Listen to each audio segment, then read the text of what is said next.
Welcome to N45 news Mulugu. Gattamma ఎదురుపిల్ల సమ్మేళన కార్యక్రమానికి హాజరైన తెలంగాణ రాష్ట్ర మంత్రి డాక్టర్ సీతక్క బుధవారం రోజు ములుగు గట్టమ్మ దేవాలయ ప్రాంగణంలో ఆదివాసీ నాయకుపోడు సంఘం ఆధ్వర్యంలో ఏర్పాటు చేసిన గట్టమ్మ ఎదురుపిల్ల సమ్మేళన కార్యక్రమానికి హాజరైన పంచాయతీరాజ్ గ్రామీణాభివృద్ధి శ్రీ శిశు సంక్షేమ శాఖ మంత్రి డాక్టర్ ధనసరి సీతక్క. ఈ కార్యక్రమంలో భాగంగా మాజీ కేంద్ర మంత్రివర్యులు పోరిక బలరాం నాయక్తో పాటు ఆదివాసీ నాయకుడు పోడు పెద్ద మనుషులు తదితరులు పాల్గొన్నారు. వివిధ ప్రాంతాల నుంచి లక్ష్మీదేవర తల్లితో తరలి వచ్చిన మీ అందరికీ కూడా మరొకసారి నమస్కారాలు తెలియజేస్తా ఉన్నారు.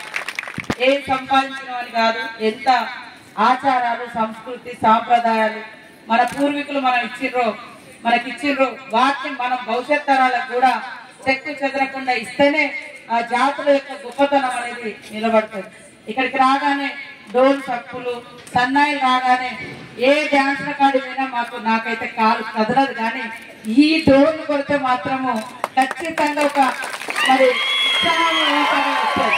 ఎందుకంటే అది ఎక్కడివో నేను చూస్తూనే ఉన్నా, అటు మహారాష్ట్ర పో, ఛత్తీస్గఢ్ పో, మన జార్ఖండ్ పోయినా, మరి అదే విధంగా ఒరిస్సా పోయినా, ఏ రాష్ట్రం పోయినా ఆ డోలి అనేటువంటి సాంప్రదాయం ప్రతి చోట ఆదివాసీలలో అది నాయకపోడు కావచ్చు, లేకుంటే ఇంకోటి కావచ్చు, గోండు కావచ్చు, కోయ కావచ్చు, కానీ ఖచ్చితంగా ఉంది. ఎందుకంటే అది మనల్ని అందరినీ ఉత్సాహపరుస్తుంది, ఊపు తీసుకొస్తుంది. కష్టాలలో ఉన్నటువంటి వాళ్ళని కూడా కష్టాలు మర్చిపోయి మరి ఆట పాట అనేది ఒక సంబరాన్ని ఇస్తుంది.